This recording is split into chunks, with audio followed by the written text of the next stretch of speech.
Hello and welcome to my channel. In this video, I'll be doing a deep dive into Serum's manual with lots of practical examples. This was a lesson with a student from late last year, so apologies for any issues with the audio. There are some dropouts of Ableton's audio since I removed the student's voice, replacing his questions with text that will flash up on the screen. The levels are also a bit weird, so bear that in mind, and there's some background noise as well. Also, I say like a lot, so apologies for that. People have been requesting more beginner type content for a while, and this is ideal for beginner or intermediate users. However, advanced sound designers will probably get something out of this too. This is not intended to be exhaustive, as I do miss some stuff out or gloss over certain details, but the video is for producers of UK-based music in general. I've left a highlighted version of the manual in the description that I use in the video so you can follow along. Finally, don't forget to like, subscribe, and check out my projects, presets, and samples in the description. Let's get into it. Yeah, so I literally found this out today. There's quite a lot of tips that I kind of got from just reading this that I didn't even know myself before, but you can basically export a C3 from your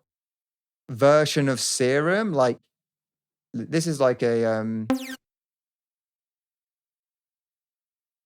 so the C3 is just the note C3, if that makes sense. So yeah.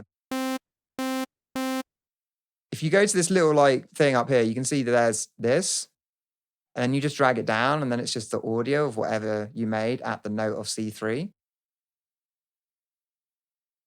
Not incredibly useful, but I just thought it was like, kind of interesting. Like, you don't have to like freeze and flatten it. So freezing and flattening, you basically go, say you have a track here. Say you want to turn this track into audio. You can just right click, freeze track, and then flatten, and then it basically becomes audio. But what I've dragged out there is that. It's kind of like a semi-useful tip. It's not incredibly useful. It was just something that was at the beginning of the manual that I thought was like, oh, you know, if you make like a kick drum or something in Serum, which I never ever do, but if you make a kick drum in Serum, you can just drag it out like instantaneously, more or less, which is potentially quite useful. I mean, one of the things that I found useful and this is something that I relate to people, and sometimes they're like, oh, like, what do you mean? Like, I don't get what you're saying, but I'll give it a go anyway. But so it's to do with like the quality of waveforms. So like, we'll just reinitialize this.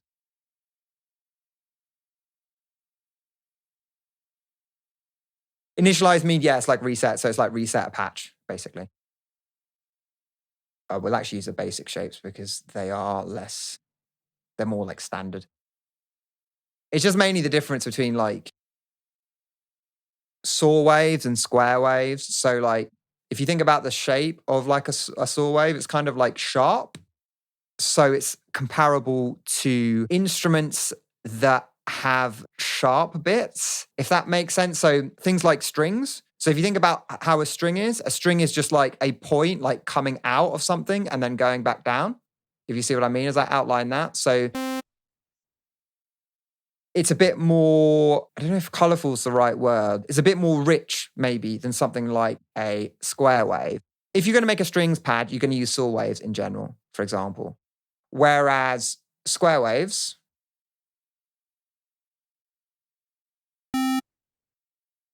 they're a more hollow sound, so they are more reminiscent of something like a woodwind instrument or something along those lines. Basically, all UK-based music is kind of square waves, and then a bit of sine waves, and then for like respaces, you have like different things. You have like pulse width modulation, and people use saw waves now a lot. But you can still make like a respace out of square waves. It's basically like a sample player, essentially. It's just like a really high quality sample player. And a wavetable has like lots of different samples in. So for example, this one, which is the basic one, it's got like sine wave sample, saw sample, triangle sample, square sample, and then a few more. So they're basically just samples.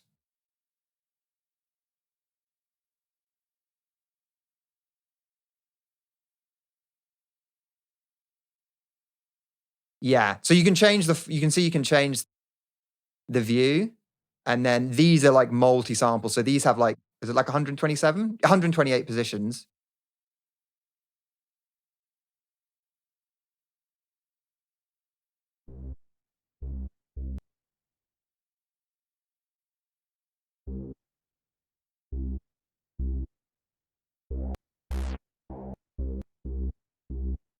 I mean, basically, it's getting, this one is getting like, down here, it's like not very harmonically rich at all. In fact, it's kind of just like this is a respace, basically, because it's kind of like the high end's filtered off as it goes along.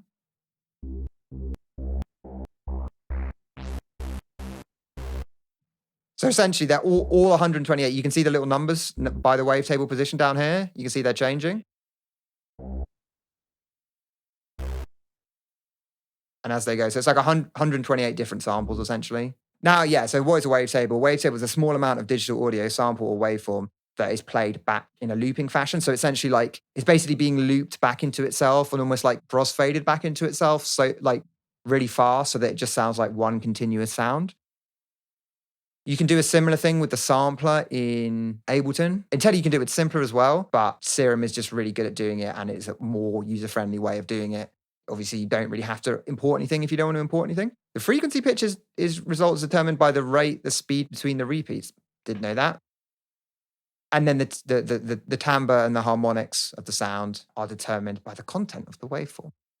I'm not going to read all of this verbatim, obviously, but that stuff is more just like I was reading it so I could understand it.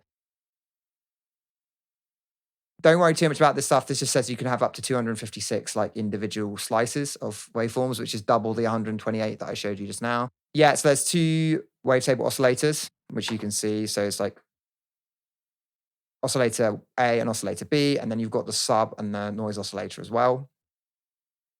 They're the same. They're the same. It's just so, because if you have like, the more oscillators you have in general, the more flexibility you have. And this is kind of like a common criticism of Serum that I sort of have, is that I'd like, because Vital, for example, have you used Vital? So Vital is kind of like Serum, but I don't really know if it's not as good or if it doesn't sound as good, but it's free. But it's really good for like an entry-level free synth, but it has 3 oscillators, not 2. I mean, technically Serum has 4, kind of, because it has the noise and the sub as well. You don't have as much flexibility with those, and the noise is basically just like another sample player, which you have even less flexibility with. Actually, you probably have more flexibility with the noise in some ways than you do with the sub, because the sub is just like one of these waveforms. You've basically got all of the basic waveforms there. With the noise, you could load in a waveform, make it do the thing where it basically becomes musical in the sense that you can play it up and down the keyboard, which is that little keyboard. We'll cover this stuff in more depth later. But you could basically put like a waveform in here and then play it on the keyboard like it was, if it was a C3, which is how it could be calibrated to that middle note, you could actually, put any waveform in the noise and basically it would sound quite good. Although again, like, I think it would just play as oh no, you can make it loop. Yeah. All right.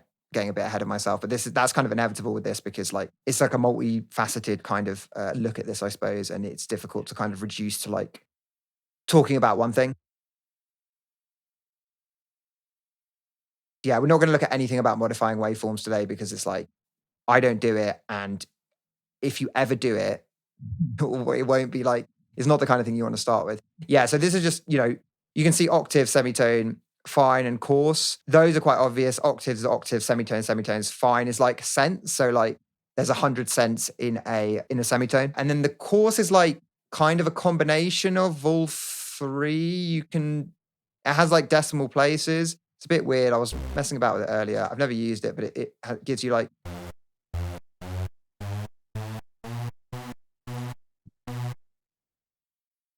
or does it actually change the sound that much? Still kind of trying to work out what it actually does. Yeah, so it does. So it's just like a more accurate version of the other controls. And I think you can like, if you're trying to modulate the pitch, like if you just modulate like the semitones, it's going to go semitone by semitone. But if you want to do like big like rises or something, and you don't want to use the glide or like pitch modulation or anything else, it would be quite good to modulate the coarse, because it will do it more smoothly, because it's more values that it has, if that makes sense, or the values are smaller. I saw that in the PDF and I was like, what's that useful for? But yeah, it says here, CRS is most useful as modulation destination for or automation parameter for wide sweeps. Yeah, the unison. So this is what you asked about. Serum allows you to set multiple unison voices. So it's basically you stack oscillators together, and you'll get a visual demo of this in a sec. unison, like unison, detune, and blend are all kind of parts of the same. They're doing similar things, I suppose, would be a good way to describe it. I'll just show you with a demo. So you can see that it's one voice basically. So if I put it up to 2, Serum pans the voices, so you'll hear them as being. I'm tempted to actually mono them. Yeah, we'll see. I'll probably mono and unmono them a bit just because it's a bit like easier to hear certain things. So it's easier to hear this as a 2 because it becomes panned. But if it was a bass, you'd probably want it to be mono because you don't really want stereo basses in the sense of them being, panned to each ear. So you'll start to hear like detuning as I add these. You can start to hear there's like phasing going on basically. And then you can add more. It kind of says that 7 is like the sweet spot somewhere in here. Like it says something along the lines of, oh yeah, here we go. Serum allows you to stack 16 voices in unison, but doing so can result in more cloudy sounds and less distinct voices, which is kind of true, but like it can also sound more powerful. And it says the classic magic number for unison is 7. So I'll use 7. That's the number of voices. The detune basically can bring them closer together. So they almost start to sound like one voice again because they're very close, or take them further apart, in which case they start to almost sound like distinct pitches. So here, it kind of all sounds like one pitch, but it's just kind of phasing with itself. Each voice is at a slightly different pitch, and therefore there's some phase cancellation going on between the individual voices. If I take it further, like now, it sounds kind of just like a bit of a mess. And then if I take it even further, I think you'll start to hear like maybe more distinct. It still just sounds like a mess, but it essentially it becomes so detuned that it's just kind of like inharmonic. Yeah, I can sort of hear that there are multiple pitches in there. Yeah, so the blend is the amount of the main voice versus the other voices, if you see. So if you want it to sound like more kind of in tune, but I mean, so this is quite far detuning, but if I put the blend like this, you can hear that main one comes out, still kind of sounds horrible. Or, it's like, I'd never really take it this far. Like I'd take it to there maybe. Like my general sort of, obviously it's not really a rule. Well, it's kind of a soft rule is like, you're kind of dicing with things sounding a bit shit if you take it past the midpoint. But, you can obviously automate all of these parameters as well. So it's not like you're stuck. Yes and no. Yes, because it will sort of sound thicker, but you also lose power because of the phasing that's happening. If that makes sense. So yeah, it's a bit complicated because, yeah, like I said, the phase relationships mean that if this was a bass, for example, it would, a sine wave on its own is more powerful, like in the low ends, for example. Like if I do that, you might not be able to hear it super well. But that has a lot more like low end power, but this is still -2. And it's kind of been a bit masked by the fact you're hearing a lot of higher frequencies, but the sub isn't as powerful, even though, yeah, they're technically at the same level. So the way to think of it, I suppose, is like richer is maybe a better way to describe it than like more. What did you say? Did you say more powerful? Thick, yeah. I think rich is probably a better way than thick because I think thickness implies power, and I think power maybe implies not doing unisoning, but it can still be powerful, like in the sense of like, if it's a respace and the low end's moving about a lot, it can still be powerful. It's just, it can also like disappear a bit because of the phase problems that are going on. Yeah, the wavetable position I already showed you, it kind of sweeps through the waveform. As I said, all these things can be modulated. Oh yeah, the warp menu. I'll have a look at this quickly. Basically, it does weird stuff to the waveform is how I describe it. You've got all of these settings. I mean, it includes like the FM synthesis stuff, but so this is actually kind of like FM synthesis when it does this, because I think it's like a harmonic series. I might be wrong about that. I don't know. But there are all these like weird, the PWM, for example, like is how they used to make the old like rave hoovers. Like you can do it in multiple different ways, and it's not how I make them now, but like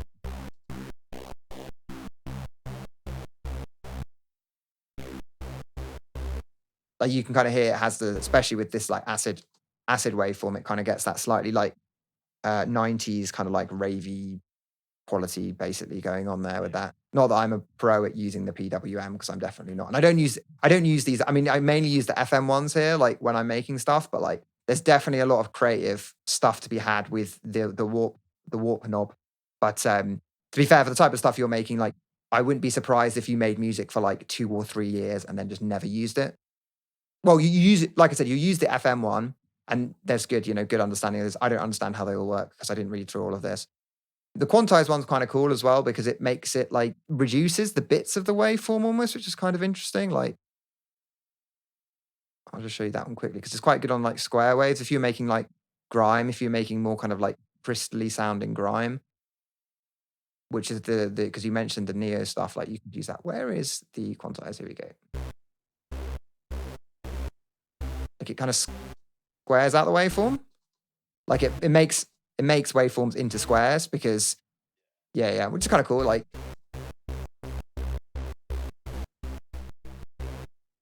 interesting way. I mean, you could just get like a square saw waveform and just go between the two of them. But yeah, I suppose I'm pointing out because I've used that in sound design before. Okay, so the phase knob and the random knob are surprisingly important, but you won't see them tweaked in tutorials very often because I think a lot of people like they don't change. Basically, the phase is just think of the phase like where the sample plays from. So if it's here, it shows you actually plays from the beginning of the sample. If it's at 180, it play, and then okay, I think that's a bug. Pretty sure that's a bug. But yeah. It still doesn't work super great on Windows 11. But yeah, I usually actually put the phase here just because I like the idea that it starts from the beginning of the sample. But I think because of the way that the random works, alters the phase knob value by a random amount for each new voice. Oh, so technically the random only applies if you've put the unison, if you've changed the unison. So in theory, like if I put this to 1, yeah, so it doesn't do anything. But if I put the voices up,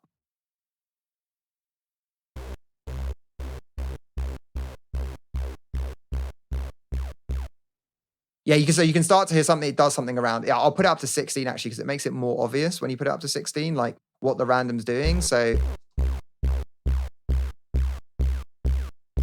can you hear it starts to get that like really like metallic kind of quality to it? So there, it's like super obvious. So that's kind of it's starting every unison wave at the same point, so it's creating like even more phasing, if that makes sense. You can use this creatively.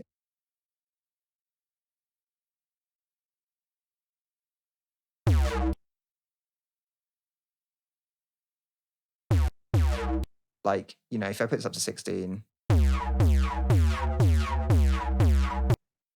Not the most inspiring pattern, but it's just to show that you can use it creatively, because obviously, like, it's very different to, like...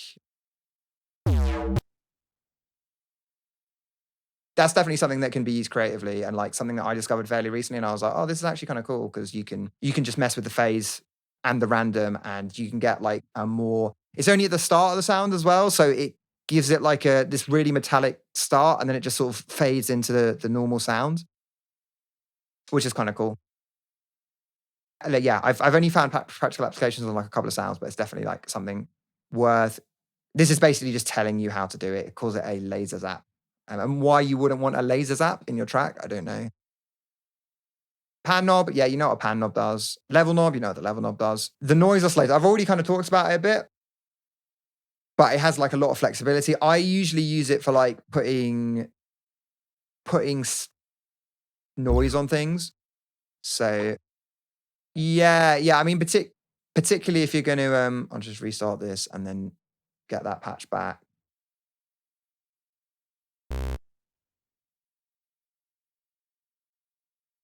It works well with like the filter as well. Like what's it called? This is like can't remember what it's called. It's like a drum and bass, but if you get the noise and you put, that obviously sounds like shit. But if you then run it through like a filter, or is it just, maybe it's just through distortion actually.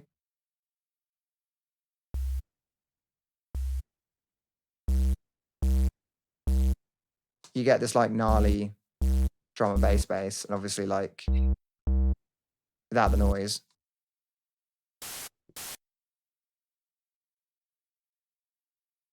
You can do more as well, obviously, if you run it through the filter, put the noise through the filter as well. The thing is as well, when you distort a sine wave, it basically just becomes a square wave because you're kind of like rounding off the edges, if that makes sense. If you think about like something like limiting.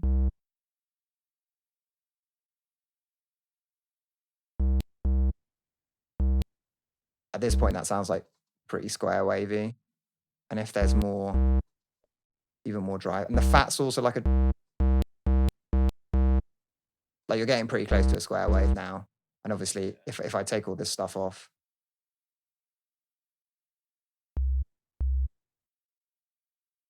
but yeah, that's the noise, drum and bass thing that I learned about. One-shot looping, yeah, so basically you can either make it so it one-shots, like a one-shot sample, so it plays once, or you can make it so that it loops, so that it keeps playing.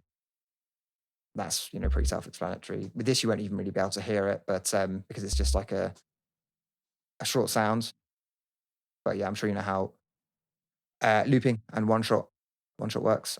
Random knob, key tracking. Yeah, key tracking is if you determines whether or not the noise changes the pitch amount when enabled. So this switch puts the pitch knob into a different state. So you can then snap the pitch knob to semitones, and basically if you put in a pitch sound, then you can basically play that out, which is why I was saying it's like another oscillator and why it's more powerful than the sub oscillator, because in theory you could get like a wave, put it in, and then just use it as like a sample player, because I assume it uses the same engine as everything else, so it should be just as high quality as these. So you could get one of these waveforms and put it into there and then use that from there. So it's kind of like an oscillator with a lot. I've never done that, but like you could do it if you really needed 3. But I find because of all the detuning options and stuff, you just don't really need it that often.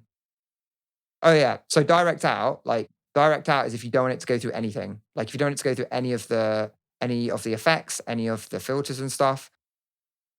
I wouldn't usually use it for the noise. I might use it for the sub if I decided I didn't want the sub to go through the filter or anything, but I have another technique which I can link in another video where I because you've probably seen me do it, like where I split up the frequency ranges. So I have like a sub rack, and then I have like a kind of like a top and bass rack, basically. I probably did, yeah, because it's maybe like a respace, and a lot of the producers in that genre, I think a lot of the producers in that genre do it. I haven't messaged them personally and been like, I'm sure a lot of them do, because it's quite a modern production technique, and that's quite a modern genre. Understanding, noise oscillator sounds are simply mono stereo WAV files. This means you can use your own samples as noise samples, which is what I was saying. Okay, the filters. This is very important. The routing, you probably know this already, but it's just like A, B, noise, and sub. And then there's key tracking as well. So with key tracking, the further up the scale you play, the more the filter will open. Filter type. So I didn't really know what these did until today, for the most part, because like I generally just stick to the MG ones. And the MG, it's definitely worth if you're trying to get a certain sound. That's not really going to give me very much, is it? Because it's just we'll do it with a square wave. So it's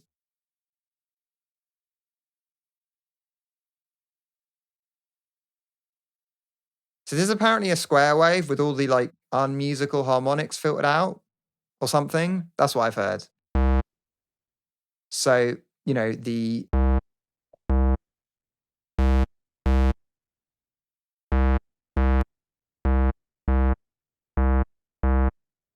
what filter you use, that's with the key tracking on. You can see it's like jumping up and down. What filter you use will have quite a significant effect on the characteristic of your sound. And often, like if I'm struggling to make a certain sound, and I feel like it's quite close, sometimes I'll just go through the different certainly the basic filter types in the normal one. Usually I just use these 4, to be honest, because they're the first 4. But yeah, I suppose filter's one of those things that can be really simplistic, or you can get really deep with it. There's just some useful stuff here. Like I didn't realize the fat control. So the fat control Only these ones have the fat control. So it's like an extra distortion. Can't remember what it says. It says as saturation to the resonant signal pass. This has a taming effect on filter resonances and enriches the resulting harmonic content. But what does that sound like?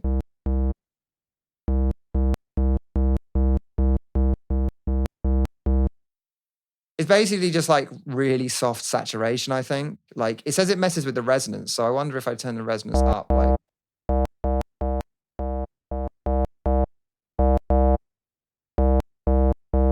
Maybe it makes it sound like a little bit thicker. I mean, one of the things I was going to talk about is the difference between like drive, saturation, which is this, although they're all technically drive and saturation, and then obviously distortion. So it's almost like, it's actually difficult to explain this. I mean, in the context of Serum, the drive is kind of like a volume control that adds some saturation. Yeah, we'll go through the filter types first, I guess, in that case. Yeah, so a few things I highlighted. You've got these weird ones that basically go between certain frequencies. And then, these are the morphing ones. So they morph between like various different filters. You got the combs, which are worth kind of like looking at briefly because they're quite weird.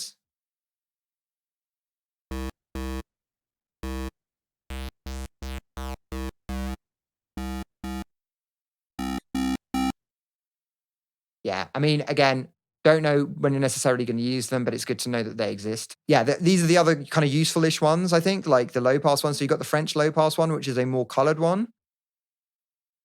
So the filter responds non-linearly to input signals. And then you've got the German low-pass one, which is more like a really, really super clean one. So if for some reason you wanted like a really clean filter. Oh yeah, I was just going to say, so with the, I mentioned it briefly, but with the like the drive and we'll take it back to here. With the drive and the fat and stuff, like drive is almost like drive and fat are like less colored in general. We'll get to distortion in a bit, but distortion is more colored. Like it changes the characteristic of the sound. Like I'm not going to go through all of the effects in Serum because a lot of them are like EQ, compression, and that's not necessarily what this lesson's about. But I will spend some time going through the distortion because it's like really fundamental. What is the filter cutoff? You know what it does. It's the thing that makes the filter do the sweeping.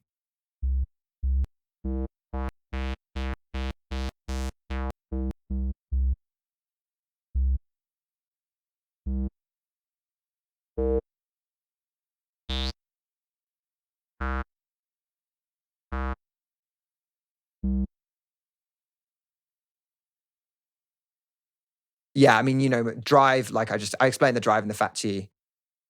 Exploring the effects. So yeah, these are definitely worth exploring in your own time, like just going through them and tweaking them. Because the thing is, also, this is like really good for describing what they are in general. Like if you just want to know what they are in general, like what chorus is, like it has a really good explanation of chorus and like all the parameters. Like I've never gone through that. It might surprise you. I've never gone through that Ableton manual. So after you place an effect in the rack, all of the oscillators that are routed that aren't on direct out are going to go through your effects module. They all have mixed parameters, which is useful, like especially for something like distortion, which like is going to change the characteristic quite a lot.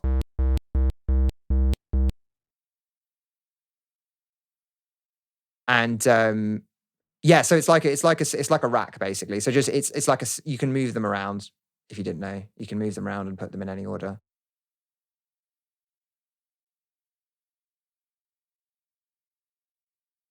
Okay, so in a practical example, like you've got this second filter, basically. So I would probably put the distortion after all the filters because I want the distortion maybe to like catch the peak of the filters. And I will do this with the sound when I get to the LFOs because I need to show you like the rise function and like how you can use multiple filters like in one patch.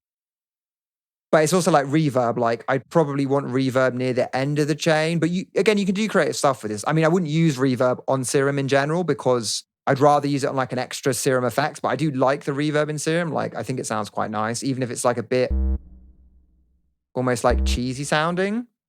Like it sounds it's really clean, basically. I've never gone and like put it on my send or whatever, or maybe I have, but it's just generally quite a good reverb. Yeah. It's the order in which. So think of it like a like circuitry, like a series circuit, basically. They're not in parallel. It's just a series of effects, basically. You can modulate all of these as well with whatever thing, whatever has a knob. I think you can modulate even the things that don't have knobs, like the unison here. Yeah. So modulation just means change over time. So you do that with envelopes. I usually favor the LFOs, and we'll come to that as well when we get to the LFO section. Chorus, yeah, the chorus is nice. It's a nice chorus. Compressor, yeah. So the distortion, okay, yeah. So this is. I'll go through this and then we'll do the examples of the distortion. So the distortion, like 13 different types of distortion, including 2 dual wave shaper modes that allow you to create your own custom distortions. Kind of true, but also like not super true because they're still those waveforms basically that are in there. I wonder if you can import custom. I don't think you can, but like that'd be cool if you could. You can like import like custom everything else. So I wonder if you can import custom like drive curves. The mode, where's the mode? The mode is just the type of distortion. So here it's tube. Pre and post and off for the filter in the saturator is really important because it can really change the sounds. So like I usually put it on post. I want to filter out some of the highs because they can get quite like mucky. If I take it off, I mean, we'll get rid of this as well. This might be really loud now. The highs can get really like abrasive. Whereas if I put it on post, like, and bring it down a little bit as well. I'll take the resonance down too. You can hear it just like tames it. Like tames the very, very high frequencies. I don't know how well they come through on Zoom, but generally like with distortion, like you don't really want stuff that's too far up because it can mess up like algorithms for certain when you upload them to like SoundCloud, like anything above like 16 kilohertz on SoundCloud, if it's distorted can sound really, really weird. But also for like clubs and stuff, like that area in certain venues, depending on how the venues are tuned, can also sound really, really bad and like quite harsh to people's ears. Yeah, the Q is the resonance, F is the frequency, obviously. You can change the filter to various different types of filters. So if you just want this, but then obviously you have to change the mix probably, so you get more of the original. If you just wanted to do the highs for some reason.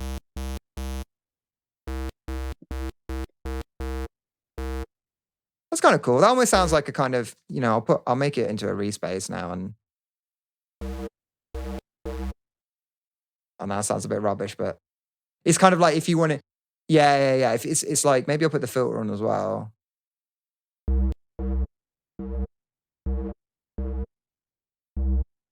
Like it's emphasizing a certain kind of mid-range. Yeah, I mean, it's like a morphing filter basically. So, oh, you mean, wait, sorry, were you asking about this? Or were you asking more about the theory? Yeah. Basic. Yeah, it's effective. This is a frequency spectrum here. So you can see the number. The number is, and yeah, you can see hertz. You can see the hertz is being moved around essentially. It was saying there as well, you generally want the resonance to be below 0 here because you're not really modulating anything. Maybe in the last example I showed you where I had like the bandpass filter and it was just doing a little triangle there, then you want the resonance a bit higher, but generally like I only have high resonances if something is being modulated. So like if it's on a filter, like, like the acid bass kind of sound, which is kind of made by the resonance. This is just talking about the wave shapers. I mean, I'll go through a few of the different modes because it's definitely worth like softer, harder. I'm going to overemphasize these obviously as well a bit. You have like the diode ones. That sounds horrible, but might be useful for some sound design. That's just like a harder, the more square it is in general, like the harder it is. And then obviously the wavy ones are just a bit crazy. Downsample's like a bit crush one, but like you kind of have to get it in the right place for it to sound not shit. So yeah, that sounds okay. Like you probably hear basses that were maybe a bit less of that.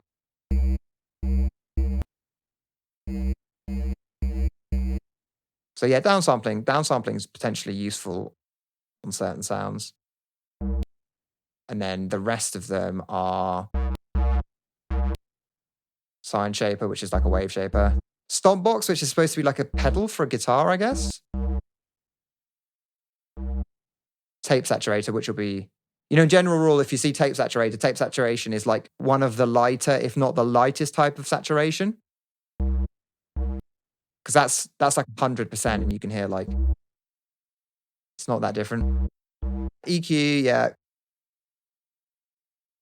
You kind of know how an EQ works, so. The second filter is just like the first filter, basically, except I think maybe it's got the same number of parameters, but it doesn't have the graphic that filter 1 does. But yeah, it's definitely like, I remember saying to someone, they saw me make a patch with the second filter, and they were like, oh, I never thought to use the second filter. So the second filter is useful. The hyperdimension is also very useful and one of my most used, because sometimes so sometimes the unison, I'll actually do it as one long note.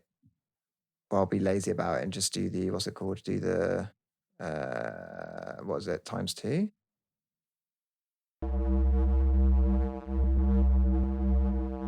Oh, it's particularly with the drive, I think, as well.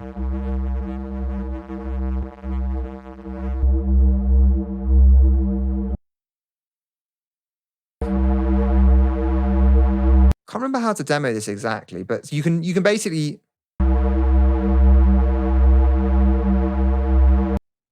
you can kind of hear, I mean, if I just play the sub, you can hear how sort of, and there are other ways to fix this, obviously, with other techniques that I use, but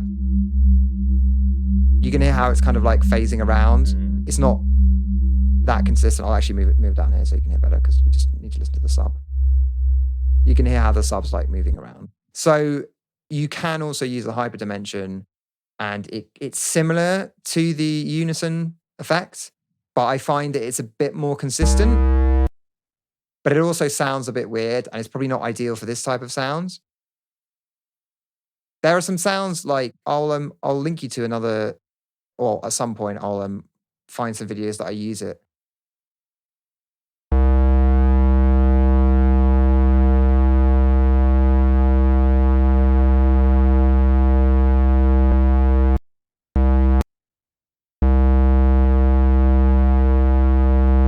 The way it describes it here is it's kind of like a chorus, but it's a micro delay chorus with a variable number of voices. And it re-triggers on every MIDI note. So it's kind of like a simulation of unison is what it describes here. But it's just another way to do unison if unison's a bit too, because it's kind of like it plays, I mean, it's in the, it has a mix button, unlike the unison. So also has like that slightly different kind of more metallic quality to it. Yeah, if you can re-trigger on every note.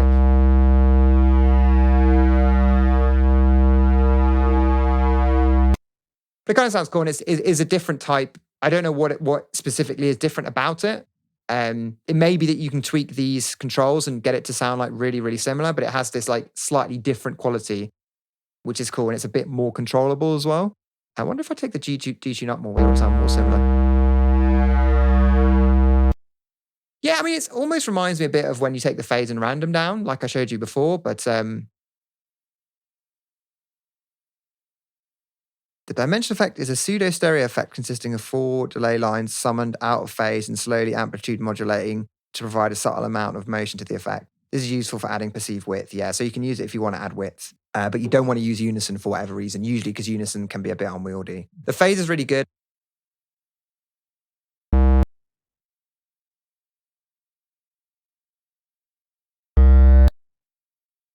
It's better for like saw.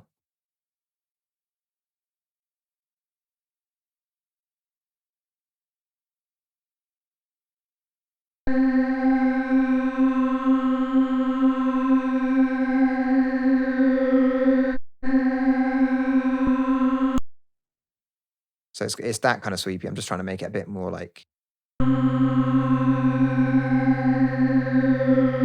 This is not the best sound I've ever made.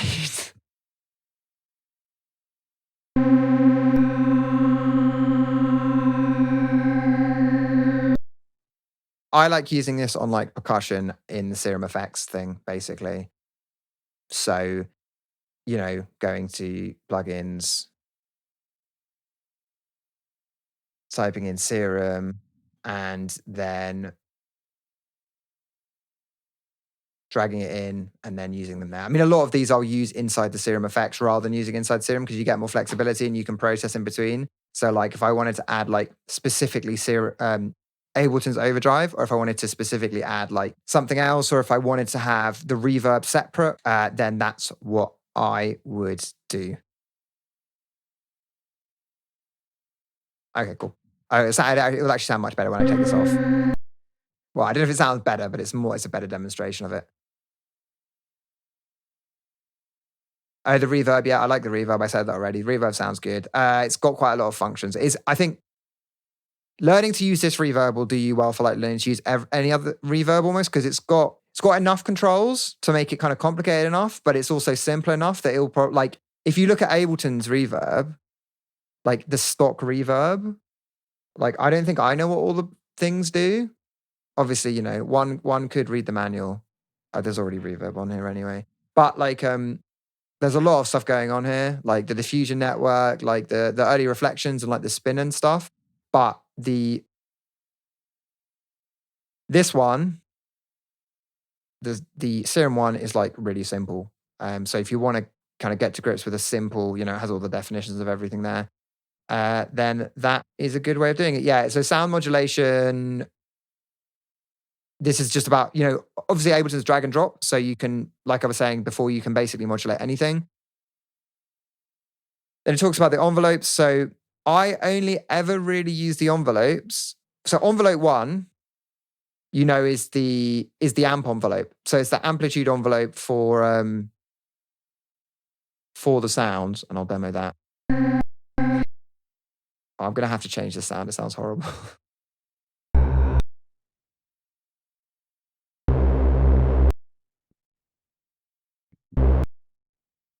The thing I wrote with this, and it says it in the PDF.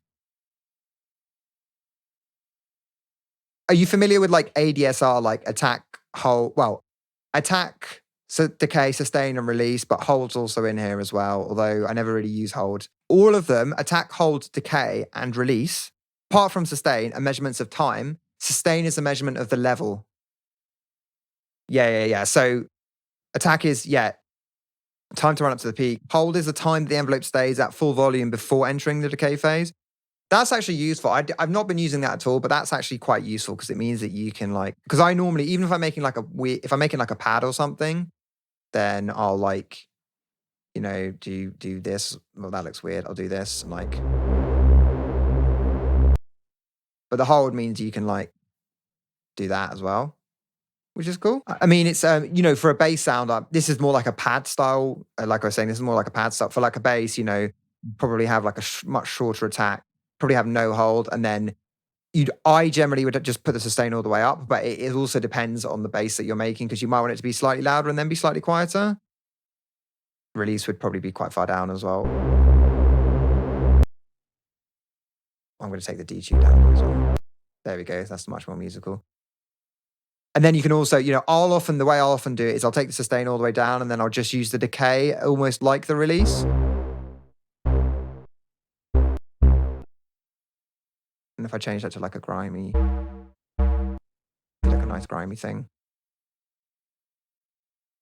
So yeah, that's kind of, there's also the magnifying glass here, which I can't actually see very well because of the angle of my monitor, but it means you can just like go to the size of it, go to the size of the, if you've made like it's more useful for like pads for like really big envelopes, but you can kind of zoom in and out with these as well. And it shows the milliseconds there, which is kind of useful.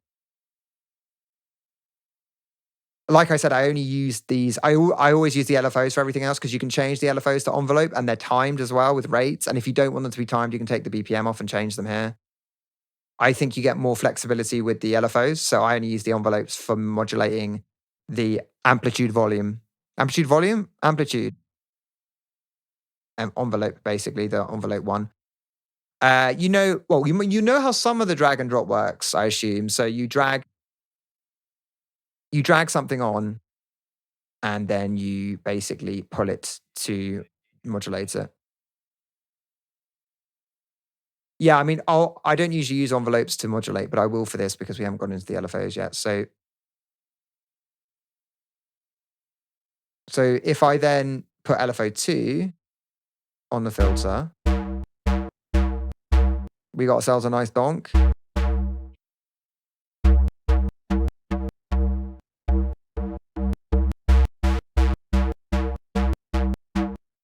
And you can hear that. That's, I mean, obviously you can use the amp LFO for the filter as well, and that'll get you like a more, I guess, like a really tight sound, like, because the sound decays as the filter comes back down, I guess. But this gives me a bit more control.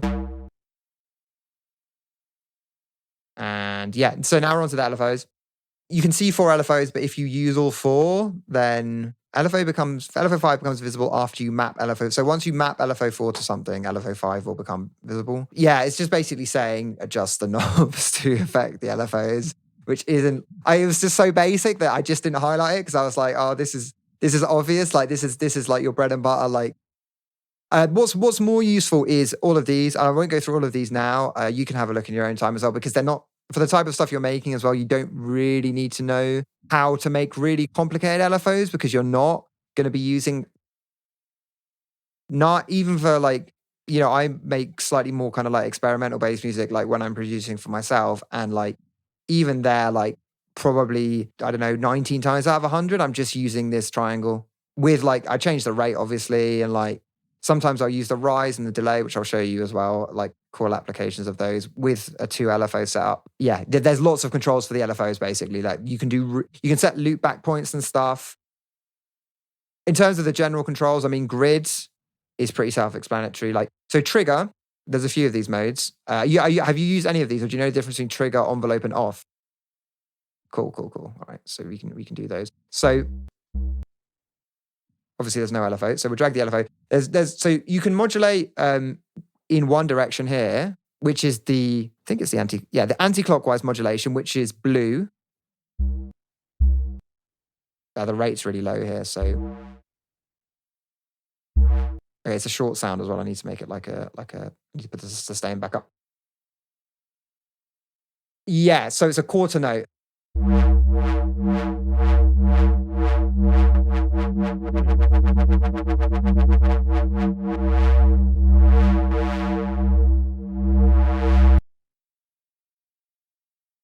The rise is cool as well. So what the rise will do is it will basically mean that it takes, let's say, a bar to get up to like full modulation.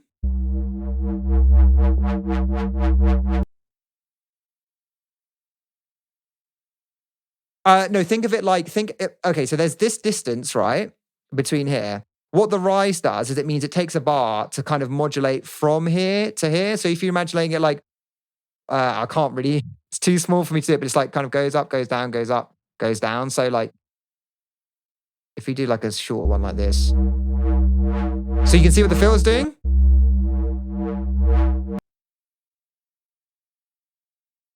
Yeah. It will like do it kind of slowly and just like bring it up slowly, which is cool because like maybe you don't, I mean, you can, I might as well show you the 2 filter thing now. So you can like, you got one filter here, you can like whack another filter in.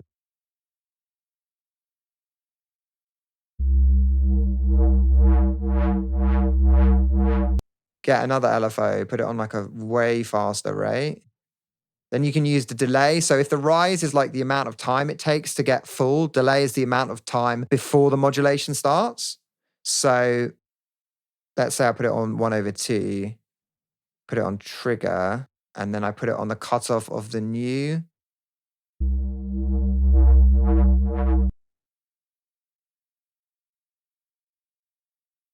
You could actually, to be fair, you could also put this on, you could put this on the same, you can put this on the first filter. You don't need to put this on the second filter. I'm also going to do Alt and Shift, and then this makes it like a unipolarity thing. Can you see how that changed?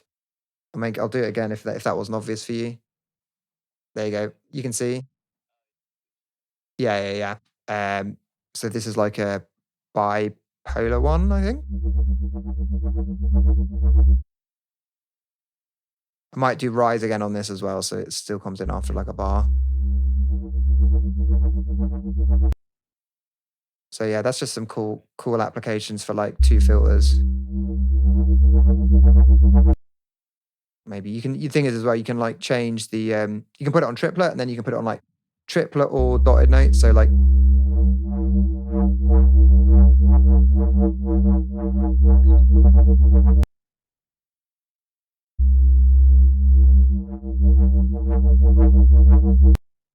that's almost more of like a dubstep thing, I suppose, using that like because dubstep producers really like triplets. Oh, anchor. Yeah, what does that do? That's a good question. Let's look what the manual says. When the anchor switch determines whether the LFO playback position jumps if you automate the time control. Is that another control that's here? Oh yeah, so when the anchor is enabled, the time is anchored to your song time. In other words, changing the tempo quarter note to 1 bar.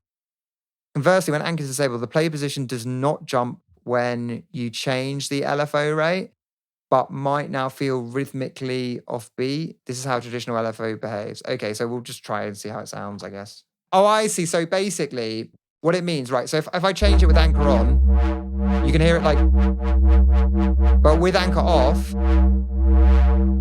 you can hear like no matter how quickly I change it, it always changes in the BPM, if that makes sense. Whereas when I put it on, yeah, it's good to know, useful to know. Like I said, I'm learning stuff as well.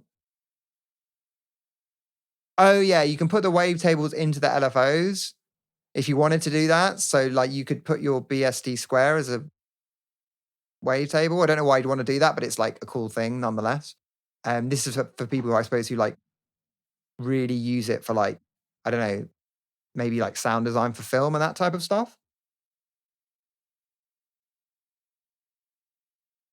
You can use it. So I predominantly use it for bass sounds. Like I use it for lots of sounds. Like I'll use it for pads, but I think it's good for basses specifically, I think. In the sense that I don't know, I almost feel like there's something like the low end in it, like that is just a bit more. This is quite subjective, but I think it's just a bit more powerful, and I do think a lot of it comes down to its like user friendliness, to be honest. Yeah, I mean, there's the filters in Massive are like interesting because you can get some or like one particular sound, like the big warper, like garage sound, you can get out of that a lot more easily than I can't really get it out of Serum. Like I don't know if you can basically, but no, the just like some of the way the samples or the way the waveforms, the sampled waveforms, are like I think interpolated is the right words in Serum just sound like better to me than Massive. Like it just sounds cleaner and like richer and the low end like hits harder. But I think that's why everyone uses it for basses. It's just because it like, yeah, it can sound really clean or it can sound quite dirty. And it's just really, really user friendly. And there's lots of modulation options. I mean, like I said, Vital is good as well. And I think Vital is definitely an excellent free choice. But what I always say to people about Serum is that like there's a lot more resources for it around. Like there's more presets, there's more tutorials and stuff. So if you're learning from a position like yourself, or you know, someone like yourself, I suppose who's like kind of beginner, but kind of like going a bit now into intermediate. This is just basically the stuff I showed you with the was it Shift Alt? So you can basically make it like a unipolar thing.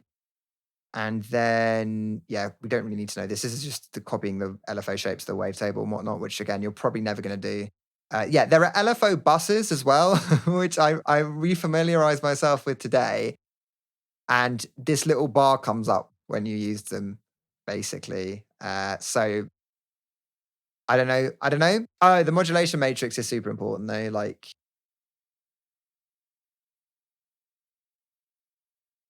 yeah, here we go. So this is the modulation matrix. So this shows you what are we doing over here. The modulation matrix. Again, I didn't know this has curves as well. So you can control the curves of like the modulation. You obviously got your source. So you obviously can do the drag and drop, but if you were just like, yeah, I want LFO1 to like modulate like, yeah, so you have yeah, you can basically do it here instead of dragging and dropping if you want to. The one that's most useful here, I find, for example, is like if you want to do like pitch. I usually use the pitch control here. Although the course may actually be better. But if you want to just like do, was it global? Because you can't find these like global amplitude global master tuning. Like you can't find these anywhere else.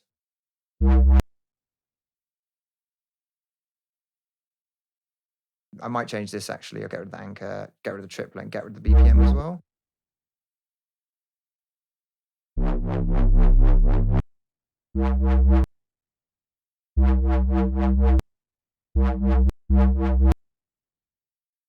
Oh, okay. Right, yeah, that's why it's not working.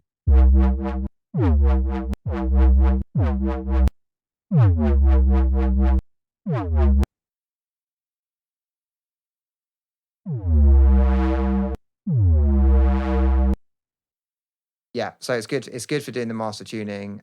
I want to try this on the coarse pitch for oscillator A actually and see how it goes because I was talking about that earlier.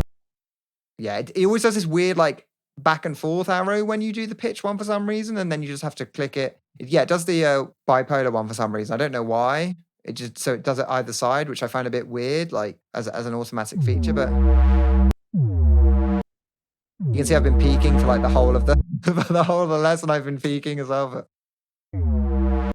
I don't think it does actually matter because Ableton's like a floating point system, so technically you won't clip unless you clip the master. I'm pretty sure.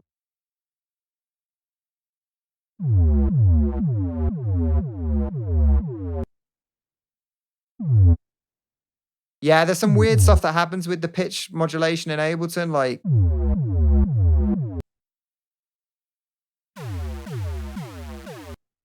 oh, it's not on mono anyway. Something weird happens to like the way the pitch modulation hits. If it's on mono and the notes are all like next to each other, like there's no distance between them. It's just something to be aware of that I've noticed, and like I haven't worked out how to fix it apart from like a long, complicated method where you use 2 instances of Serum and then automate them on and off, which is a bit of a ball ache to do, but like, and then take it off.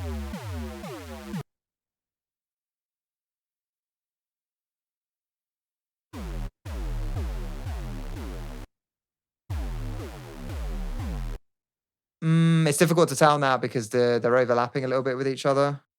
There's like phasing going on, but it's just something to be aware of with the pitch modulation in general for Ableton because it just does some slightly weird stuff. What else is there? I think we're getting towards the end of this part. Yeah, the curve I showed you. But yeah, so you have source. This is in the modulation matrix curve, amount, destination, type, which is the unidirectional or bidirectional, which I showed you, and then the mods, which means you can modulate it with another.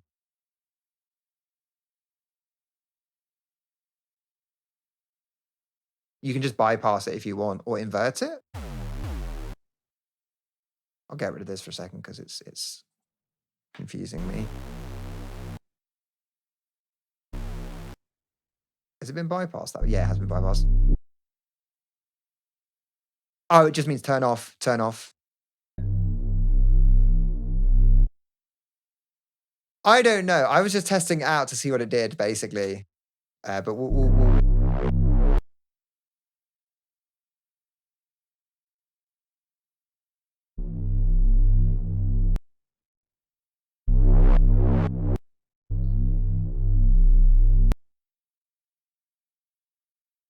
I can't say I know what that does. Maybe it inverts the modulation and makes it go down instead of up. I can't really tell. Yeah, it definitely it wasn't sweeping up. Oh wait, actually we can just see what the filter's doing. I don't know what it does. It doesn't seem to do anything. It probably does something under certain so you know what? You know what will tell me? The manual? This saying is the same as above that the secondary source, aux SR, is value inverted. For instance, in the above example, there would be no modulation if the mod wheel.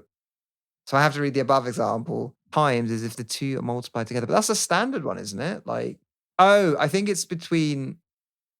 Does it involve the aux source then? All right, we're getting a bit into the weeds there. I'm just gonna ignore that. I'm just gonna ignore that.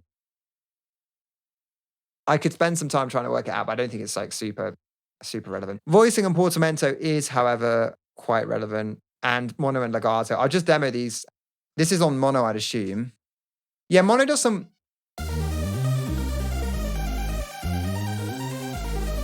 some weird stuff as well, like sometimes, like the way that filters are triggered. Like if I take the attack really far away here and like, can you hear it? Only phase goes up for the first note, like, or the first few notes. It's a really weird effect of having the mono on. If I take it off,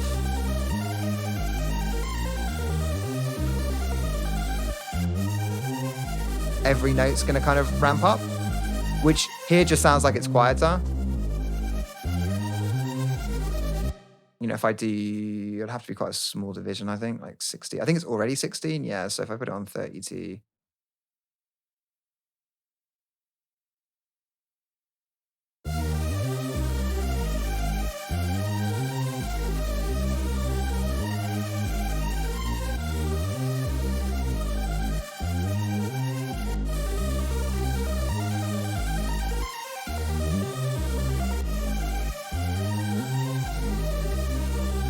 So because they overlap, they're playing at the same time. So it's like, I mean, they're two notes. So two notes will be a harmony rather than a chord, but they're basically playing like little harmonies because there's that little bit of crossover. Polyphony, portamento, yeah, glide. Oh yeah, legato.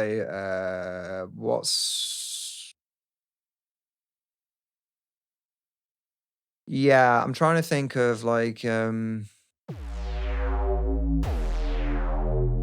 you can see where the notes overlap. The filter doesn't restart, so there it doesn't restart. And here again. So that's basically legato. That's what legato is. Because if I put it off, you can hear it.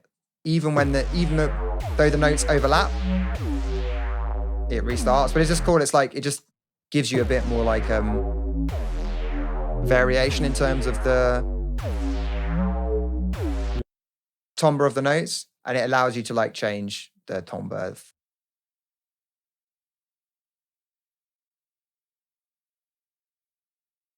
Timbre's like the texture. Timbre's like the texture, basically. Yeah, you have the global settings in Serum as well, and the preferences. No, the only thing is I didn't think we'd get to the end of this, but we've actually gotten to the end of this. And that's the video. I hope you enjoyed it. Please leave any questions in the comments, and I'll see you in the next one.